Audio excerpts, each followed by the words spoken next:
Hello and welcome to Comic Books This Week with Dr. Stanford Carpenter and myself, Hannibal Tabu, head comics reviewer at bleedingcool.com.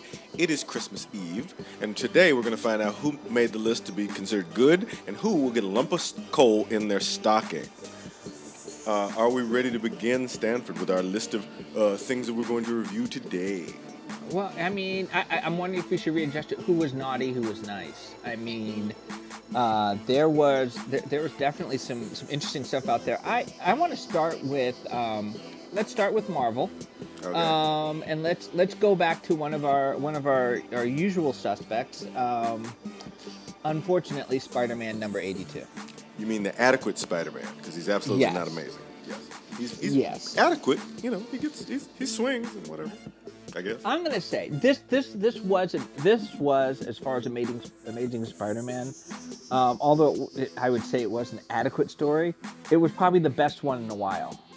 Since the advent of the Beyond Corporation, I mean, this was the most interesting one. And oh wait, the Beyond Corporation wasn't in it.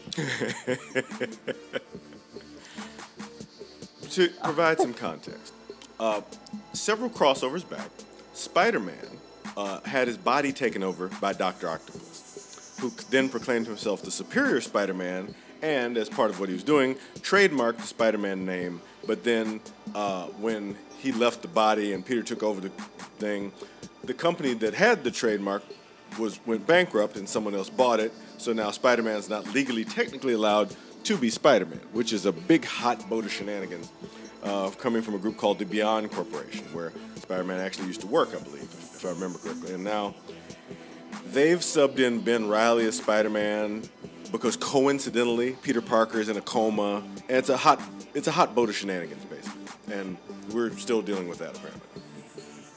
Well, yeah. I mean, what was great about this episode was Peter kind of woke up. And I never thought I would read a comic where it was an adventure told from the perspective of the superhero while still in the hospital bed the entire time. Yeah, honestly, for me, because this seemed like this was like an attempt at like a horror swing, and I'm like, it's Christmas? I'm like, was this supposed to be something we were supposed to do 2 months ago? I mean, what? What is this about? Why are we doing this now? And more importantly, given that, you know, it doesn't really contribute to any of the larger stories going on, why are we doing it? Well, here's the thing. I will say this: it was still an interesting departure. I felt like this issue was ill-timed, ill-placed, but there were still some interesting nuggets in there.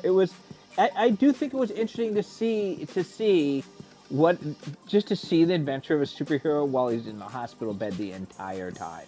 It was nice to see Mary Jane come out and you know, discover her hidden greatness at taking down monsters, all that stuff. It was fun. It just felt odd and out of place. In addition to, I thought it was ill-considered and ill-executed personally, but that's just me. Mary Jane recently had a whole miniseries where she went out to Hollywood and fought with Mysterio and the Lizard and a whole bunch of, like, she was really dope, you know, and there was no Spider-Man anywhere around. So, you know, I get some of these interesting things, but I don't think that this issue, for me, it wasn't stinky, but it wasn't like something I could recommend at all. So this would be a solid meh for me. Well, the reason I'm giving it a meh is that it felt like a throwaway story in an otherwise banal book. Yeah. Whereas I felt like if this was a story in a book that wasn't banal, I'd have been all for it. I'd be saying read it and read more of this. The thing is, if I'm saying to read more of this, I'm telling you to read more of something that's not coming, because this was clearly meant to be sort of a bottle episode that, you know, just a one-off bottle episode, if anything else, right? Right. It doesn't represent the book at all. It does not. This is not representative of what's happening in this comic book. If it did represent the book, I'd be giving it I'd be saying some nicer things about it. But, you know, that's how the cookie crumbles. Yeah, that's what's called a poor editorial decision. Simply an adequate Spider-Man and not an amazing one.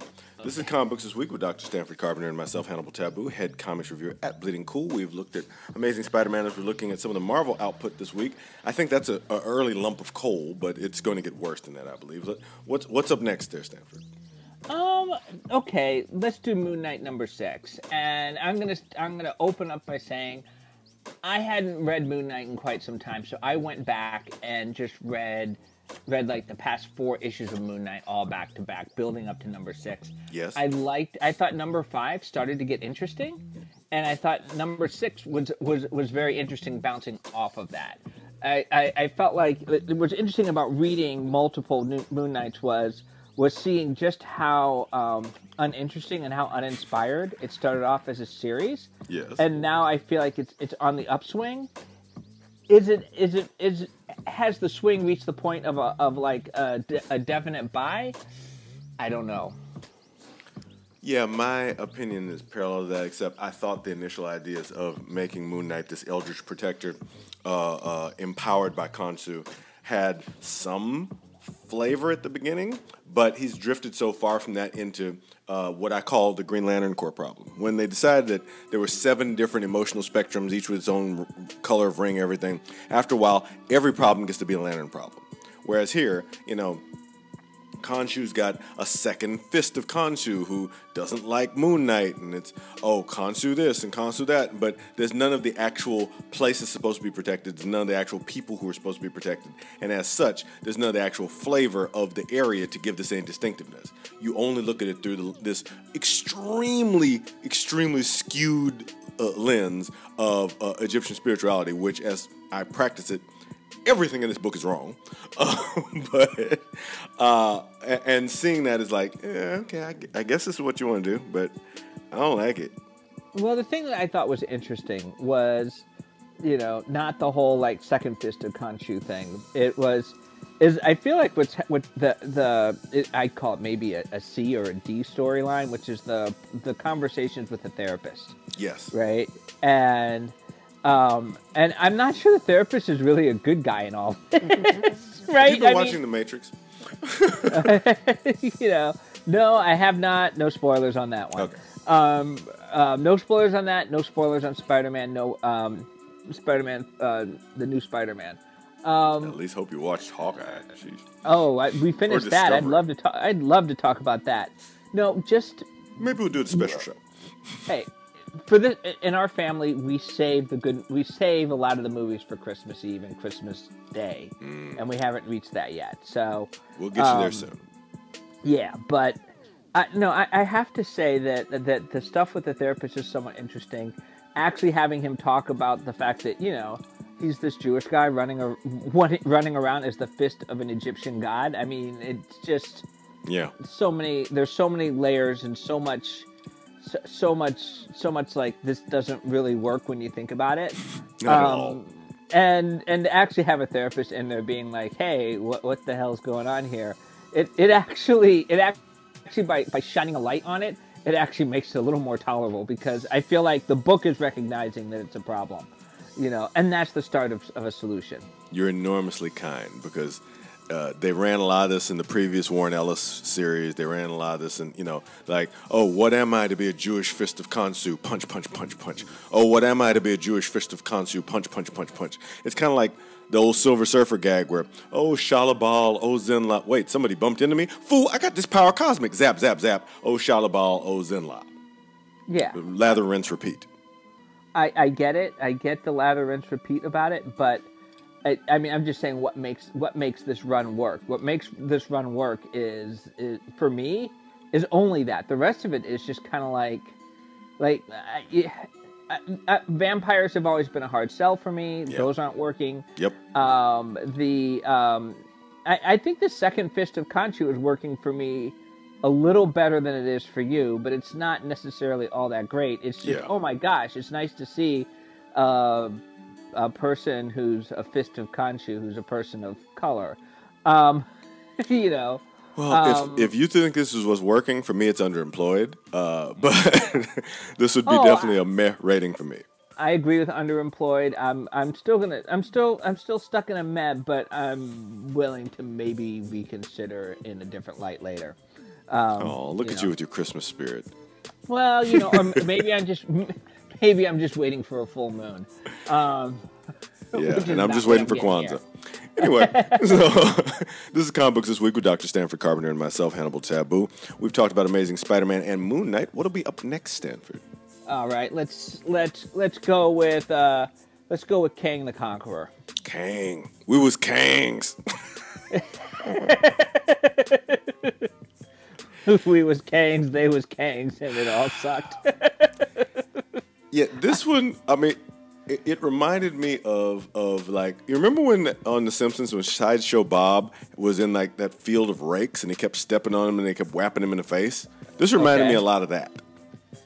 Because I was like, you're just going to keep failing over and over again and then walk into your own time loop? That's your gag? That's your plan? Okay. I mean, I guess.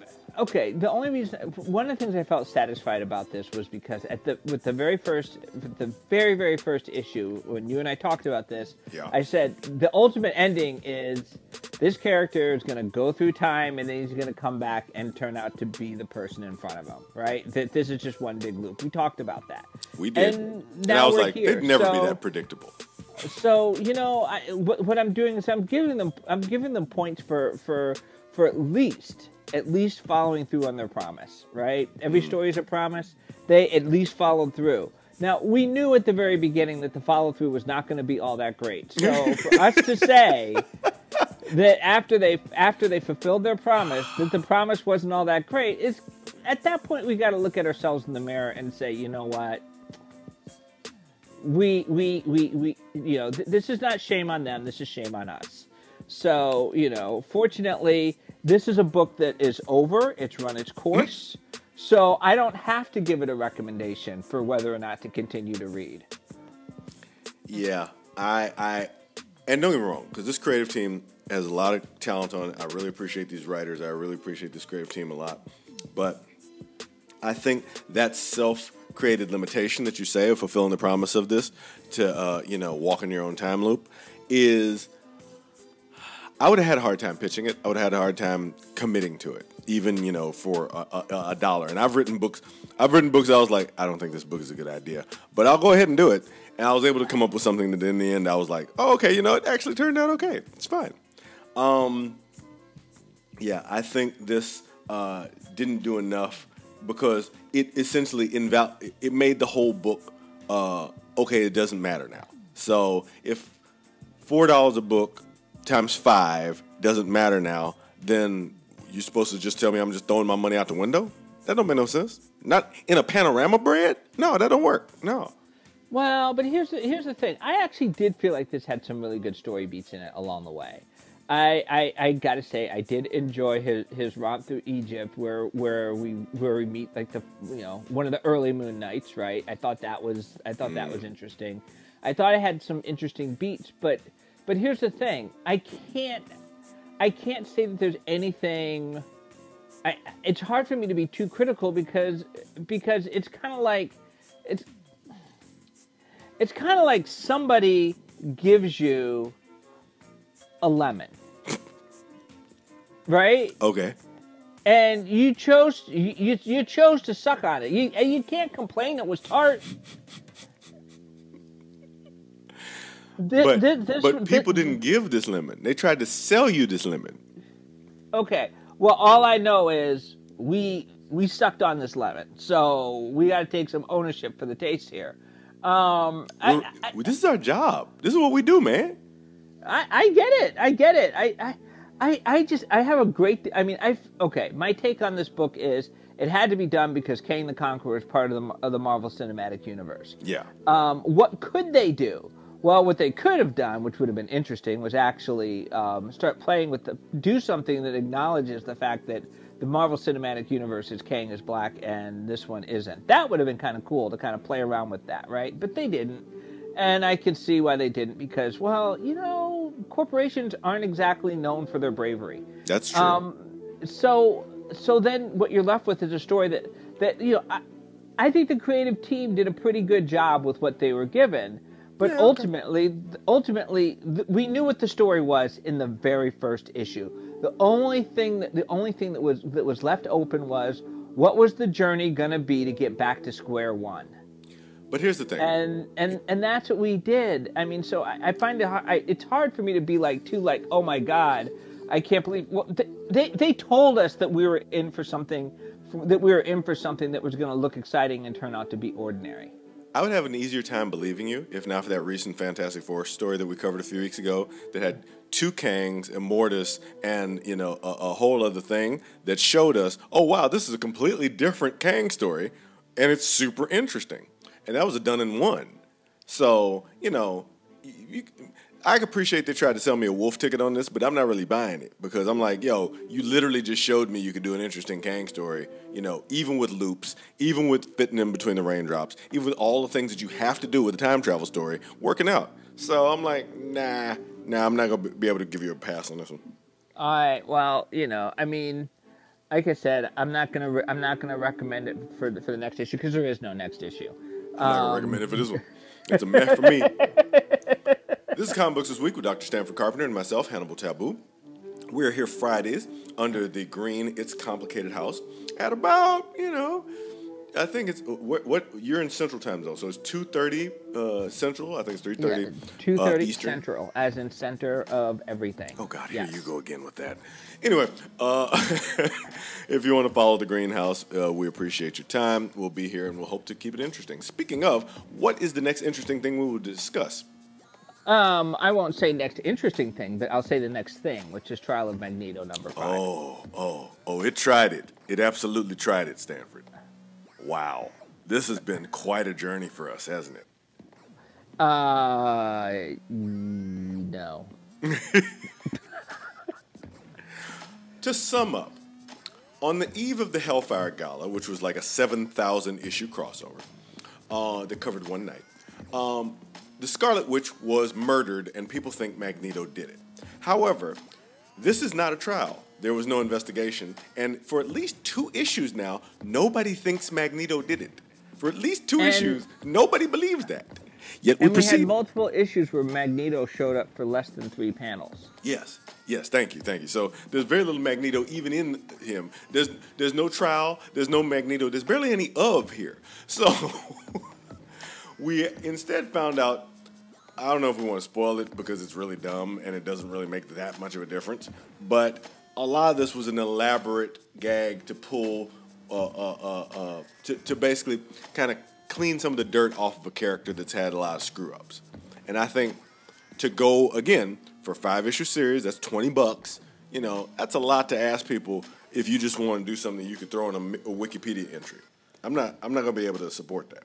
Well, I mean, I do think that, okay, let's do the spoiler warning in 4, Boop. 3, Boop. 2, Boop. 1. Boop. Okay. The entire motive for this entire series was to create one thing, which is to alter how the resurrection protocols work so that any mutant that ever existed can now be resurrected. Which is less a story reason and more of an editorial reason. Exactly.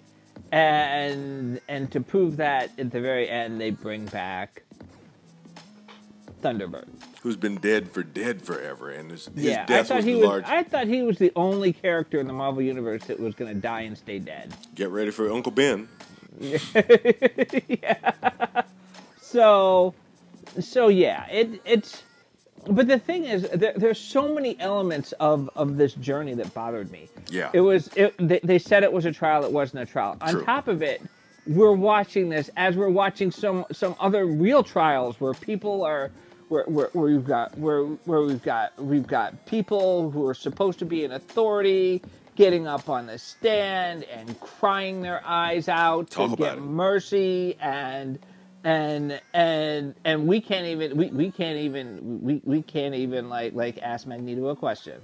Nope. Like talk about the poorest timing to drop this.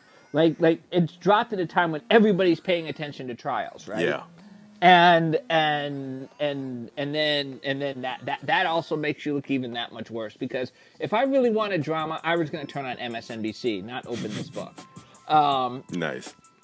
you know, and the reveal at the end that Scarlet Witch and Magneto faked Scarlet Witch's death because they thought that mutants wouldn't accept her waving her hands and making all mutants resurrectable was like, that was, I want to say it was dumb, but that makes dumb, that's an insult to dumbness. And then seeing them double down by, when all this is done, instead of owning up to the fact that they did it, they turned around and became the ultimate bad guys by framing Toad for it. That's where I want to go. You know, like, I actually thought like everything else I was willing to get by. I never cared much for Toad as a character, and I have never felt so bad for that character. Shoved in a hole forever. Yeah, not only did he do nothing but mind his own goddamn business, but he gets a fate worse than death. Yeah. Reserved for the worst of the worst of the worst of the worst. Yep. It's first of all, the fact that Toad stuck to his story, you know, I did it, I tried to kill her, blah, blah, when he clearly had nothing to do with it, the evidence, okay, here's what was more insulting to me. The evidence implied that metal was applied to Wanda's neck to strangle her in a way that was consistent with magnetism. Toad couldn't wake up on his best day and pull that off.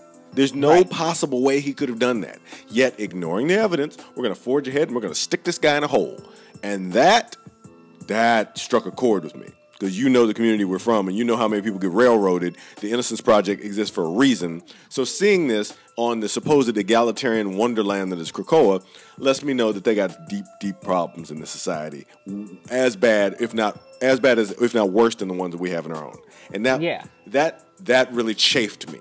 That I really had a real problem with seeing that. So, you know, I don't know if I need to start Justice for Toad hashtag or whatever, but I'm not a big fan of it. Yeah, I felt like this was like a new low. I felt like the X-Men have become a book devoid of heroes. Wow, that's real talk. That's very real talk. Wow. Because what they've done is they've turned this into this kind of bizarro Game of Thrones, like, internecine politics. Whereas at least in Game of Thrones, you felt like there was someone you could root for, but damn. I was rooting for fire. I wanted everybody to die. You know, I'm having it, and this is the thing. I'm not saying that even when the book is good and I like it, when I sit back, when the X books are good and I like it, I sit back and I'm like, what is this really telling me? It's like, this is not about heroes. No. This is not about, you know, and this is not about mutants fighting for much of anything. They're just fighting for fight's sake. Yep. There are very few stakes. I get, and here it is. It's like the big gift of all of this is not, in my opinion, is not even so much that like any mutant can now be resurrected. It's that now they're no longer dependent on that brutal arena fighting where they have to kill each other to be resurrected, right? Yeah. I was like, oh, so I guess we got rid of that. So that's like the best thing there is, but it's like I keep looking at this and story after story, run after run, miniseries after miniseries related to Krakoa, and every time I keep thinking about what was this? Toni Morrison made the comment about like paradise is defined by who's left out. That part. And I feel like over and over again, we are presented with another example of the ugly underbelly of what it takes to maintain this paradise to the point where, like, I don't think it should exist anymore. Agreed. You know? And even though and I'm even going to say this, there are stories that I've liked that do this, but it's like the overall message of this is that it's, you know what? You're gonna hate me for this, Hannibal. Am I? I'm bringing up Star Wars. This is doing to me what the original Star Wars series did to me. Like not the original, like the first prequel trilogy, right? Okay. Is that we went through A New Hope, we went through Empire Strikes Back, we went through Return of the Jedi, and all of it was about bringing back the Old Republic, right? To bring in the New Republic, Right. and it was to bring back the Jedi, the moral backbone of the Old Republic. All of this, and then we go back and see what the Old Republic was, And they sucked. And I'm like, okay, so the Old Republic was basically Dixie and kimonos. Oh, snap. No, that's it. You're still good. Keep going. It was Dixie and kimonos. It's like this Grand Republic with the Jedi as sort of the moral beings who helped enforce the laws, which included turning a blind eye to slavery, just flat out chattel slavery, right? Which included, but if that wasn't bad enough, like they inched us through all the steps, right? I'm winding you up. Keep going. In the first one, we see them go up again. We see the trade union using all of these robots. And I'm usually not very sympathetic to robots. They're just toasters with legs. But the moment the toaster says, "Please don't kill me, I want to live," and then the Jedi, a Jedi who we've been taught to love, pulls out that lightsaber and literally cuts its head off. Yep. I'm like, okay, that kind of shook me. And that's a big step. You shook me over a toaster, right? Then it's like, okay, so maybe you can dismiss that as they're at war, right? So how do they? So how does the Old Republic deal with a trade union which is sending sentient robots after them? Oh yeah, we gotta get us a barrel of clones. And we gotta like do everything we can to mind wipe and brainwash them into fighting for us. And we're gonna go to our moral background, the Jedi, and have them become the generals of these clone armies. As much fun as I'm having watching you do this, I'm actually going to tell you the reason why that's a good thing for Star Wars and a bad thing for the X-Men. Are you ready? Because I was really enjoying that. But okay, for Star Wars, when we first met the galaxy in A New Hope, which was in the middle of the story, all we knew were that a whole bunch of people got murked. The prequels taught us an important lesson that we didn't really understand. All of those people deserved to die. All of those people had it coming. And in many ways, Palpatine was right. You see similar things in the current Transformers comics, where the Decepticons, yes, they engaged in mass genocide across the galaxy, but they started out because they were being systematically oppressed, discriminated against, and subject to state-sanctioned violence by the Autobot regime. Did they take it too far? Absolutely. That's a cautionary tale, but that doesn't mean they were wrong. Well, here's the thing. I'm gonna do you one better as far as my take on the Empire. All right, because before you do, let me explain why the difference I was gonna say. That's fine for Star Wars because that sets up the story to essentially kill all those people, and that's fine. For X-Men, where we know, especially now, no one is ever going to die, not in a way that's relatable. I mean, Proteus was there, for the love of God, and he was a freaking monster. So, right. With the X-Men, as you say, it undercuts the ideas of heroes. It undercuts the ideas of good. It undercuts the ideas of presenting this as a fight for something instead of a fight just as a fight. And in the X-Men, I believe that's bad, whereas in Star Wars, I believe that's fully acceptable and logical to a certain way to explain that it's an uncaring galaxy, nobody loves you, nobody cares, and everybody deserves to die. Well, I'm not even going to go with who deserves to live and who deserves to die. I'm going to look at the merits of the different societies that are being sought, right? Yep. You know, I mean, one thing that struck me about the Empire is that unlike Dixie and kimonos, there's this thing called upward mobility. Mm-hmm. People actually have opportunities to like work their way up and to engage in things. You're not wrong. What I saw in the Old Republic was something that was so stratified, so caste based, Like what happens to the clones afterwards? Oh, yeah, we got to kill them. Yep. Yeah, you see that in Bad Batch. It's rough. It's super rough.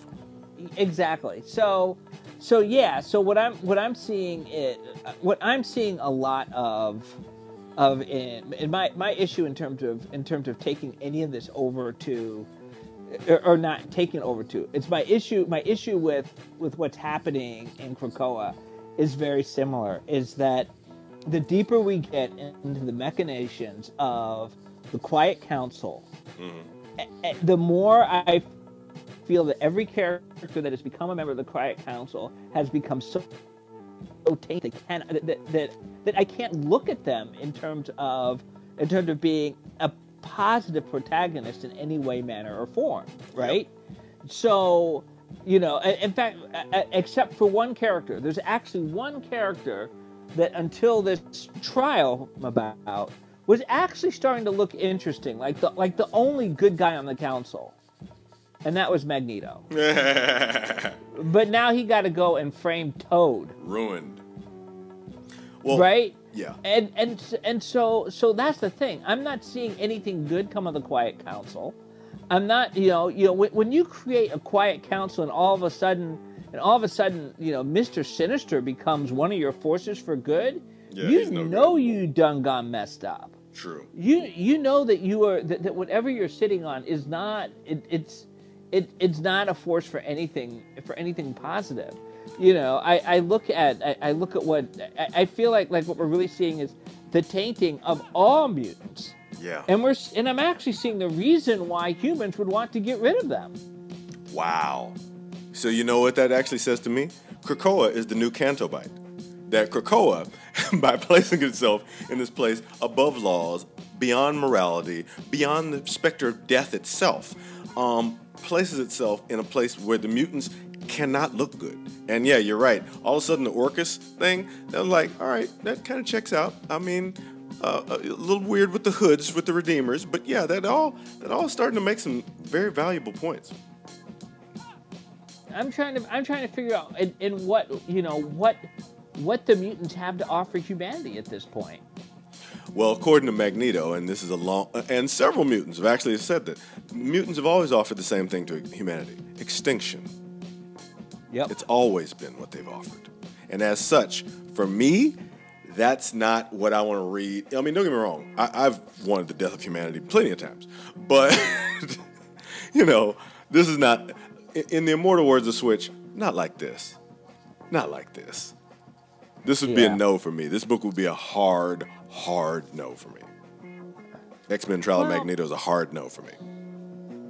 I think I don't know. I think that I would say at this point it's a yes, if only for the lessons it will teach the readers. You think people should buy this filth? That's mean, Stanford. I think that some lessons are very hard earned and hard learned, and I think that this is it's kind of like sometimes you have to be traumatized. Wow. Well, Merry Christmas, you filthy animal. Gosh, I thought I was supposed to be the rough one. Wow. I mean, this is the type of trauma that might make someone in this world fly right. So, I mean, I think that's the only thing. I think that's the only good that's come of this. I think we need to walk away from this book as fast as possible. This is Comic Books This Week with Dr. Stanford Carpenter and myself, Hannibal Tabu. I do not want you to be traumatized, and I did not know that he meant you harm. I did not know that. It's a surprise to me as well as it is to you. I'm just saying, sometimes you gotta look evil in the face. Yeah, and apparently it looks like you. I did not know that. So, moving on to our next book. What do we got next? Oh gosh. All right. So let's see if we can reset a little bit here. Let's go on before you've murdered the audience. Wow. On to Black Panther #2. Oh, now we're talking. Yeah, Black Panther #2, written by John Ridley. Loving it. What are you feeling here, Stanford? One of the best goddamn books I've read in a long ass time. It's really good. It's so good. Wow. Because, okay, T'Challa he was stuck in space, which we don't want to talk about that. That's dumb. And he's back on Earth, and Wakanda is becoming a parliamentary democracy. Sure, why not? So he's struggling with the fact that, I can't just order people around anymore. Okay, sure, whatever. one of his old bits of business was he left sleeper agents around the world, like you do. That's a totally normal thing for a paranoid isolationist to do. But somebody that's kind of what any nation state does. I mean, yeah. That's why I'm not even mad. Yeah. So, but somebody now knows who all the sleeper agents are, and he wants to bring them home to protect them, which is super admirable. He could just be like, screw those guys. They're sleeper agents. But no, he wants to bring them home, and that meets with some mixed results. And he finally finds some of the people who are trying to get rid of his sleeper agents or whatever. And it leads to a lot of super interesting discussions, great characterization by Shuri and T'Challa, and this new character, Omolola, who is one of the agents that was even under more deep cover than the Hatut Zarazi, which I was like, whoa, okay, you are hardcore. And there's specific visual design that Juan Cabal has brought into these characters, and the adversaries have a specific, like, kind of, I don't want to say it's like a Jabberwockies meets the Knights of Ren gag, but it's really like, I love how striking their design is. And I'm really enjoying a lot of stuff here, even though I love how striking the designs are for the sleeper agents. Oh, yeah, they got their own gag, too. I mean, when I see those sleeper agents, I'm like, damn, that's what Black Panther should look like. But, oh, wait, sorry, T'Challa. Jack knew what he was doing. Jack had a plan. We just don't know what it was because he had a million plans. Yeah. But, yeah, I got to say, I'm loving this book. What I love is also that they're using this opportunity, or that John Ridley's using this opportunity of tracking down the sleeper agents to get these little spot reactions. Yeah. To what it is that's happened and what it's like to live through the plan that this mastermind has created. That is fascinating to me. Yeah, because we saw something similar in Newburn #2, where they tried to do the mockumentary talking heads style thing, where you just get a snippet of reaction. And it didn't work as well because it was overused. Here, it's perfectly, you drop it, you get a taste of it, and you move on. It's like Salt Bae. You just kind of toss a little bit of it on there and keep going. I love it. Yep. Completely. And it's just, you know, I mean, seeing the contrast between, you know, as sleeper agents, they have to create lives, and just getting glimpses into the lives that they've created, and having like T'Challa just walk in and be like, "Oh yeah, I'm pulling you out," and one of them's like, "No, I got this thing here called a family," you know? Yeah, like, nah, fam, I ain't going home. But I also love how that one particular character, it's like, she looks like the mother next door. Yeah. She doesn't look like, oh my God, look at, you know, I mean, the Dora Milaje, let's face it, a lot of, you know, they look every bit as fierce as they do hot, right? And in a and when I say hot, I mean in a very specific kind of way, right? Whereas it's not that these sleeper agents are unattractive, but they have this look of ordinariness where it's like, oh, that looks like my next door neighbor. And now I'm looking at my next door neighbor cross-eyed because of this book. To put this in the most Marvel possible terms, it was Agatha all along. Yep. Yeah, I mean, look, this is a great book. I mean, I wish that we had like a category like that was like above just buy. You know, I almost want to say for this one, like if you don't buy this book, something bad's going to happen to you. Oh, okay. Well, you're back to threatening the audience. Okay, that's okay. Let's not do that. I mean, if you want to what get has to happened the to you? Who hurt you, Stanford? Okay. If you want to get to the promised land, buy this book. Oh, the religious extortionism. In America, that's perfectly fine. Okay, anyway. Well, you come up with the new rating. I'm just saying buy it. You know, there's a reason why we have a rating system. We use it for specific reasons. Yeah, but this is an enthusiastic buy, I gotta say. So be it. This being Comic Books This Week, where anthropologists threaten the audience. Apparently, that's a new thing that I hadn't seen. But you know, happy Christmas, happy Kwanzaa, whatever. I'm Hannibal Tabu, head comics reviewer at Bleeding Cool. This is Dr. Stanford Carpenter. Spirit, apparently, keep your distance from him. And what are we touching on next here, Stanford? let's go. Let's over to DC Comics. All right. You know, I mean, and yet again, another week where if you didn't want to buy a Batman book, there was nothing to buy. Okay, yeah, that's probably. I mean, there's other books they had, but yeah, they're mostly Batman books. Yeah. Yeah. They love Batman. What? 8 out of 10 are Batman books. Yeah. The ninth book is trying to size up a cape. Exactly. I mean, one of the only books that was not a Batman book was a Wonder Woman book, and that's Nubia #3. Yeah. And this is another instance where I went back and read issues number 1 and 2 right before I read 3. So I read them all at the same time. And I mean, I have some mixed feelings about this book. Okay.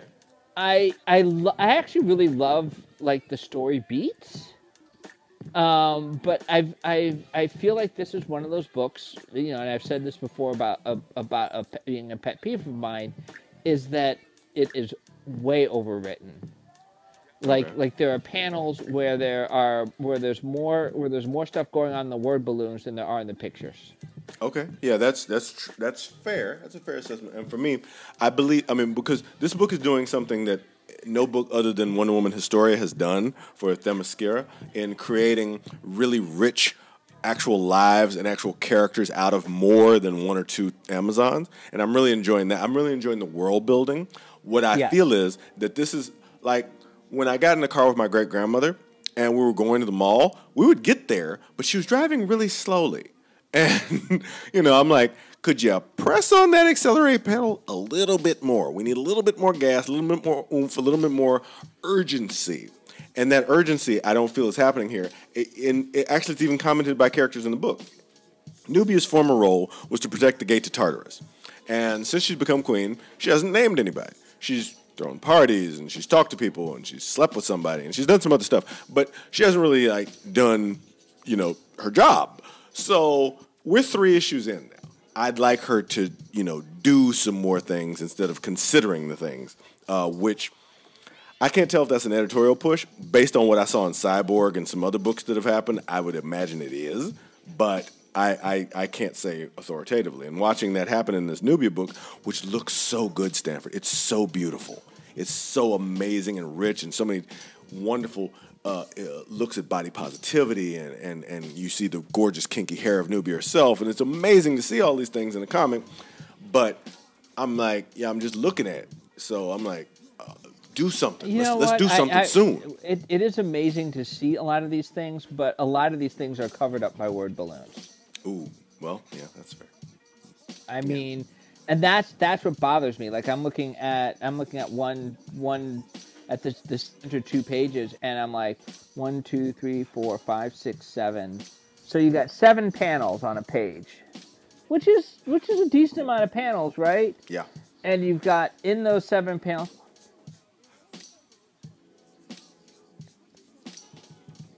I don't know. 19 word balloons. Okay, that does seem like a lot. Because Stanley had a rule, you can't put more than 15 words in a word balloon. And I think he had a rule about how many words on the page. And, you know. And, oh, wait, let's go to the next page over where you have 5 panels. You've got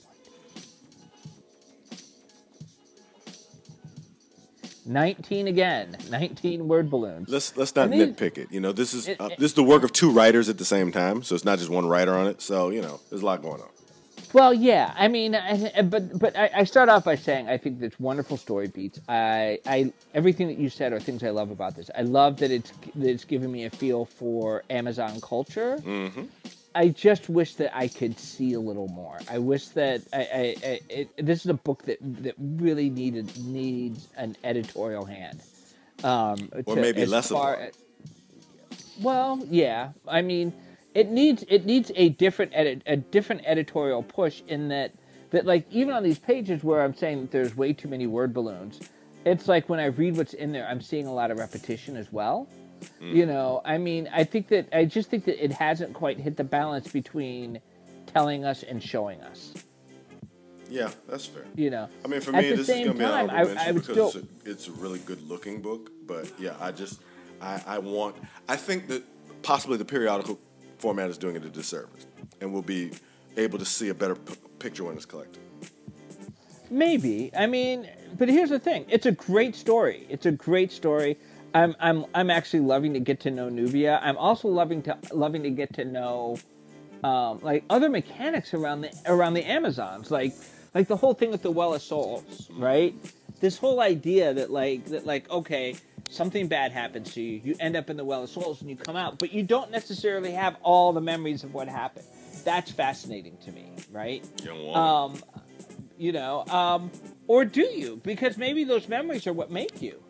Right? I think there are so many questions to be asked around that, and I find that to be really interesting.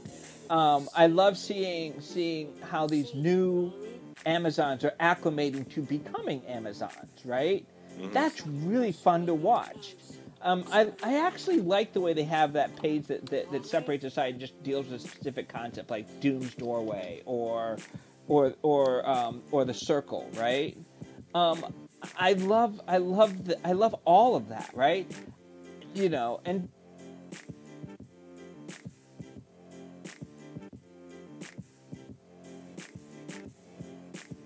hello? It looks like you Sorry got a about phone call. that. Yeah, I did. Sorry about that. To the extent that I'm harping on the issue with just being told and not shown, is that I want to love this book more. Yeah, I can do that. So I mean, I'll be I do recommend that you buy this book. But I still want this book to be better. Indeed. This being comic books this week, let's look at some more DC. I think you've got an actual Batman book to discuss, though. Yep. And Nightwing. Nightwing 87. What are you thinking about Nightwing here? I am loving this book. Tell me more. I love the storytelling. But it's Batman though. Every once in a while, someone comes along, and they're able to do something with something that I thought could not be done that you couldn't do anything with, and they've done something interesting. Nightwing is also one of the few Bat characters that I find to be interesting when he's written well. This particular issue had something that some people would consider to be a gimmick, which is that it is the entire story is one long horizontal picture, right? Like you go, like everyone is a splash page, and the splash page connects up with the next splash page. So yeah, it's continuous. It's just this one continuous. It's literally a continuous picture, and I think that that what they're able to do with it was brilliant. I was captivated. The storytelling sold me on this, and it was ultimately the story was a long conversation between Dick Grayson / Nightwing and Oracle / Barbara Gordon / Batgirl with punching, and with some punching in the background, and it had the ultimate stakes, a puppy. The puppy was actually the part that almost didn't sell me on it, but I looked it up, and this art of what's called continuous narrative is something that's been done since the Assyrians. It's like an old gag where you draw the same character multiple times in a continuous kind of stream, and you kind of follow it. It's kind of equivalent of a tracking shot in filmmaking, right. And if you took all of the splash pages of this and lined them up, you would have one long poster that tells the entire story. That's amazing. It's a real artistic accomplishment that is both difficult for Tom Taylor in the script side, but also Bruno Redondo in the drawing of it. Here's where I really appreciate it. First, you talk a lot about the degree of difficulty. This is very difficult. Doing a book like this is very difficult. On top of that, there's so many little stories that are happening as you go along that are worth seeing. If Gene Ha saw this, he would beam with pride. The painters that Nightwing zooms past in the Bloodhaven Hotel, a woman blissfully reading on his fire escape while gunfire is erupting, as a child and an older adult share a moment of joy, greeting each other. There's a Breonna Taylor poster on a wall. There's so much happening in this book that, in addition to the actual stuff that's happening, it's really, because I've read through this book like 4 times, and I'm still finding new things. And I love that. I'm like, oh, Yeah. you're giving me my value for this book, Tom Taylor. I love it. Thank you, Bruno Redondo. Thank you, Adriano Lucas on colors. Oh, the color. That's another thing I want to mention. The book starts in daytime, and there's a very, very gradual change in the coloring as it goes on to take you into nighttime.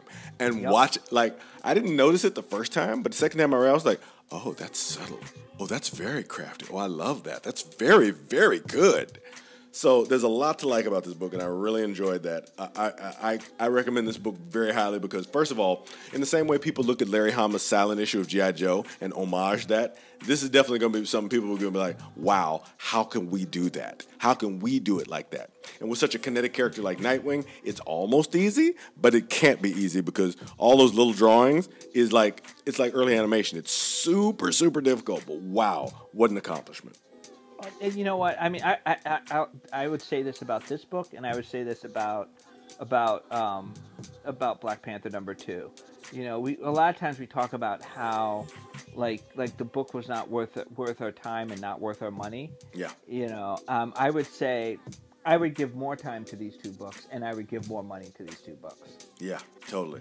I mean, it's and this is, I mean, Nightwing and Black Panther are examples of like what comics can be. Yeah, I totally agree. This is high art, where we're really nailing the degree of difficulty, and that's something worth commending, I believe. And it's a wonderful stocking stuffer for you this year. Exactly. You know, but you know, you'd have to do a lot of good to deserve this in your stocking. I'm just saying. I mean, I'm out here on Clubhouse. What you want me to do, man? What you want me to do, man? Come on now. What's next? This is Comic Books This Week with Dr. Stanford Carpenter and Hannibal Tabu. What's next? Yeah.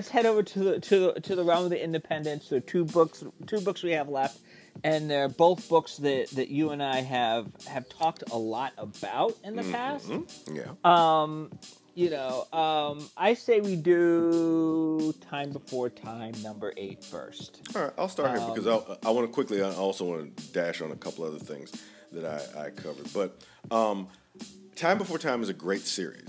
This is a good issue of it. It's not a great issue.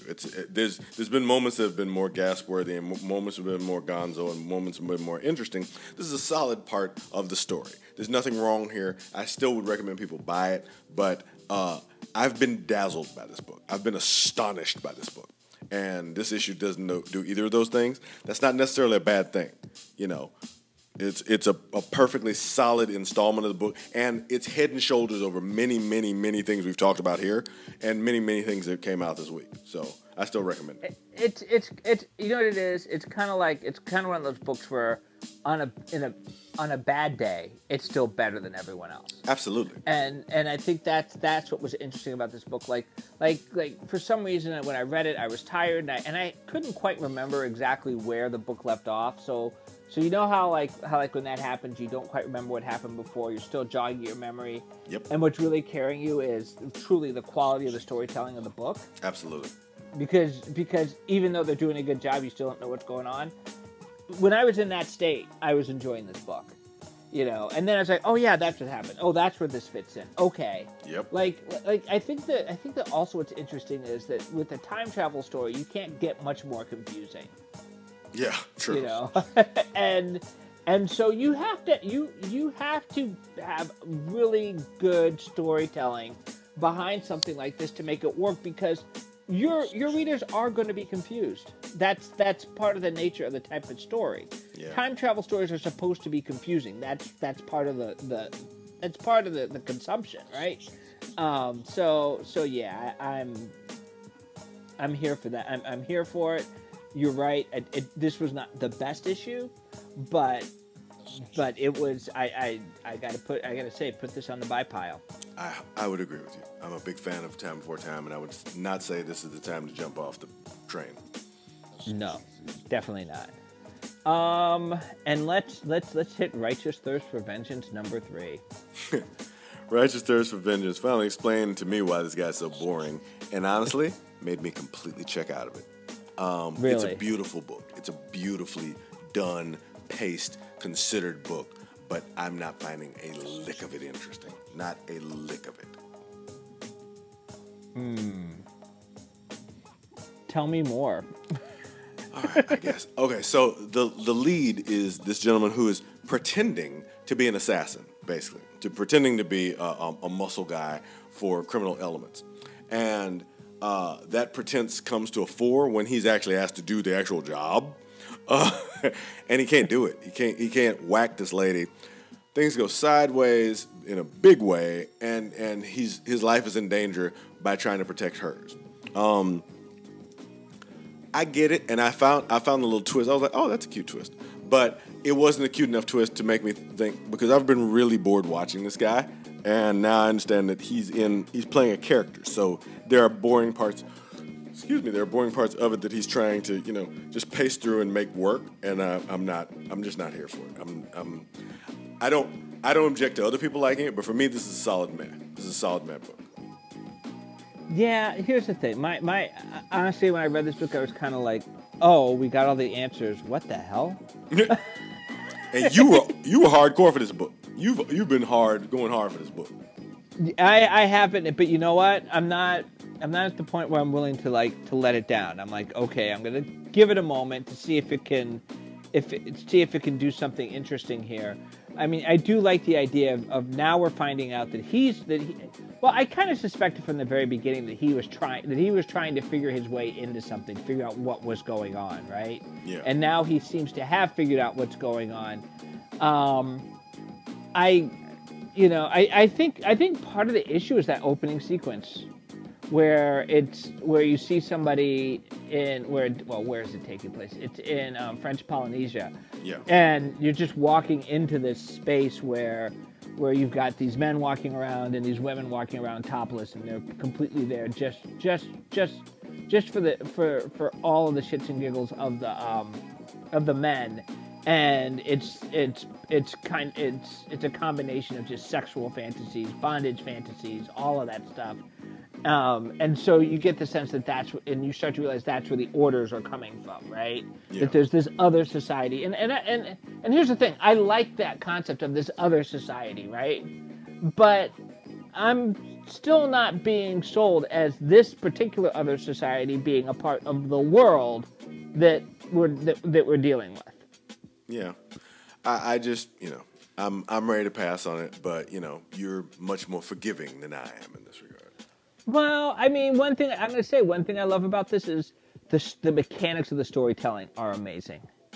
I think it's got a true economy of words. They show us more than they tell us.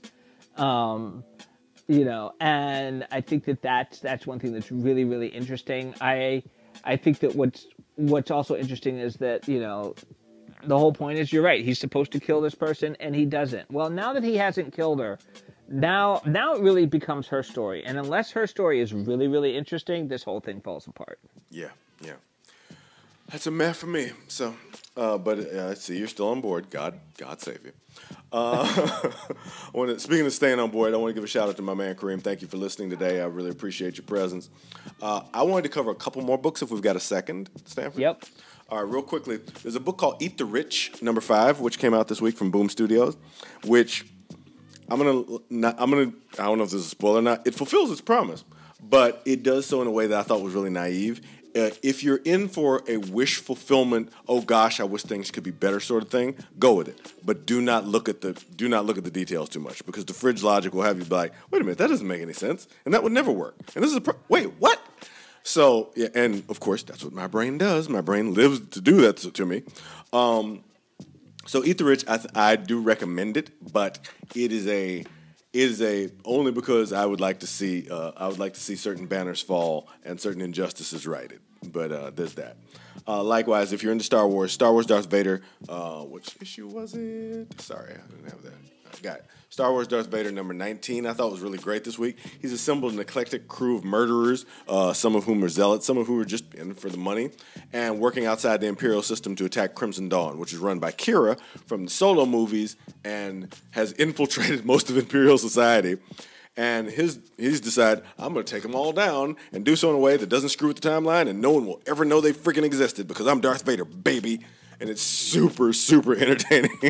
He does so many fun things in this book, and And yeah, I enjoyed that quite a bit. So that's Star Wars Darth Vader number 19 from Marvel Comics, which they did not lose the Star Wars license, unlike IDW, and will be continuing publishing those moving forward. Oh, I mean, I feel bad for IDW.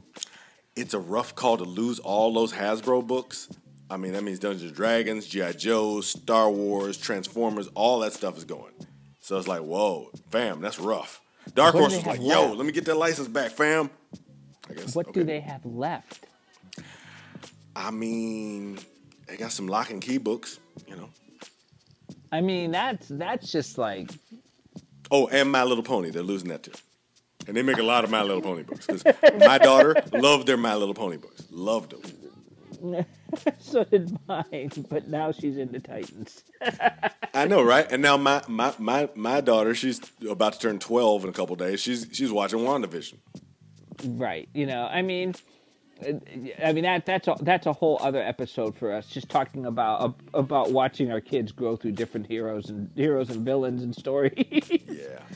But yeah, that's a big hit, losing all of that. I mean, and they had actually started to spin up on the hiring front as well. Yeah. So I mean, I don't know how it's going to work out, but you know, we'll see what happens in the new year, because we've also seen challenges with, you know, the supply chain. I've seen it. Project Wildfire was supposed to be in stores in November, but because printers didn't have paper, it might be out in January. I honestly don't know. It's not like I didn't do the work. It's not like I didn't turn it in. Issue 2 has been turned in, but you know, I can't control the fact that there are boats sitting off the shores of Miami and San Pedro that can't unload. It's slowing down everything. Yeah, I mean, it's going to be interesting to see what's left. I mean, because now you've also got Dark Horse being bought out by another company. I did see that. You know? Yeah, Mike Richardson and his partner only have a 20% stake left. So yeah, the comics landscape is changing. The pandemic changed things for all of us, and we're all wrestling with what that's going to mean in this new world. New world. I mean, I don't know if we can call it a new world. Here's how we know it's a new world. I'm the nice one, and you've decided you want to harm the audience. Cats lying down with dogs, mass hysteria.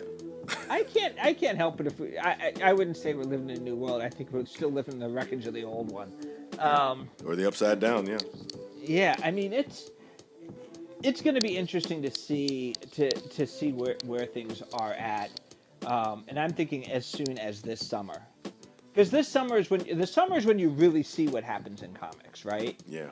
Like a whole bunch of stuff happens in the winter and the spring, and then the summer is when, in theory, you have all the conventions coming back, and maybe and you know that's when people are really starting to announce things. But everything, you're right, everything's kind of off kilter right now. You know, and I don't know what. I don't know where we're going on this one. Where we're going is off, because this is our show. This is Comic Books This Week with Dr. Stanford Carpenter and Hannibal Tabu, the king of the segue, and also head comics reviewer at bleedingcool.com. Thank you so much for listening. I will do my best to get this and the other 3 episodes that I've got sitting on my computer upload to YouTube very soon, because I'm off work Monday, so technically I'll have time for it then. Yeah, so thank you for listening. Please be safe. Please wear your masks. Please get vaccinated. Stanford, any final thoughts here before we leave? Well, Merry Christmas, Happy New Year, and Happy Kwanzaa. Be nice to the Grinch, though. Oh, I appreciate you telling people they should be nice to me. That's so nice. Thank you. All right, see you next time, everybody. Be safe. Bye, everybody. Bye, Dr. Nick. Bye-bye.